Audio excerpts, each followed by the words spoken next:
আনোয়ারার বৈরাগ ইউনিয়নত ভয়াবহ অইন লাগিবার ঘটনাত একখান বাড়ির ৫৪ বসতঘর ফুরি চাই গিয়ে ক্ষয়ক্ষতির পরিমাণ দাঁড়াইয়ে প্রায় ২০ লাখ টিয়ার মতো। গতকাল শনিবার এপ্রিলের ২০ তারিখ রাত আনুমানিক ১১টার দিকে দক্ষিণ বন্দরের শহর মূল্যকর বাড়িত এই ঘটনা ঘটে।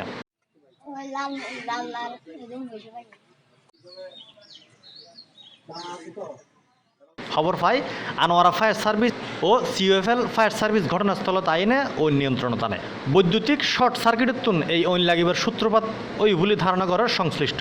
এই সময় ঐনে ফুরি ঘরের জিনিসপত্র ফুরি চাই যায়, মুহূর্তের ভিতরে ঐন ছড়াই পড়ে আশেপাশের বাড়ি ঘরত। যেটা ফুরি চাই যায় গই জাগা জমির হজপত্র, বই হাতা আসবাবপত্র, গহনা, নগদ টিয়া সহ মূল্যবান জিনিসপত্র। ক্ষতিগ্রস্ত রইলে গুড়া মিয়া, তার ফুয়া জসিমউদ্দিন, আব্দুল গফুর, মাহমুদ হোসেন, নঈমউদ্দিন ও আসাবউদ্দিন। কারণ তার সুন্দরী অন্য ভারি দি জানালা দি দেখি দি লাল গুটো ইয়ে দে তৈরে বুড়োই বেড়ে মানি আশায় ধরিয়ে টানিয়ে বাদ দিনিয়ে হইতে অন্য অন্য অন্য আবার আর কিছু অন্য ভারি আমি আরেক মিনিটের জায়গায় পরে গিয়ে আর কিছু হইতে পারি।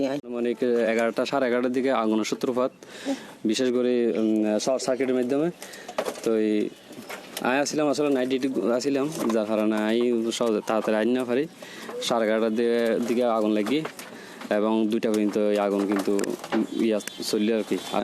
ফায়ার সার্ভিস আইনের আগ পর্যন্ত কিন্তু আসলে সম্পূর্ণ গয় ফুরি কিন্তু সার হারে গিয়ে এবং সম্পূর্ণ একখান জিন আছে এগিয়ে শুধু আছে, এরপরে কিন্তু অন্য কিছু টোটালি নো আছিল বেগ শেষ সার হার মানে এটা বেকে ফুরি এটা আগুন বাদে কিছু না দেখি আর সবে 20 লাখ টিয়ার মতো হতে এখন মারাতে মানে কিছু না এখন মনে গঠি এলাই মানে কিছু মানে গরিবের এলে পয়সা মানে গরি নিতে পারে।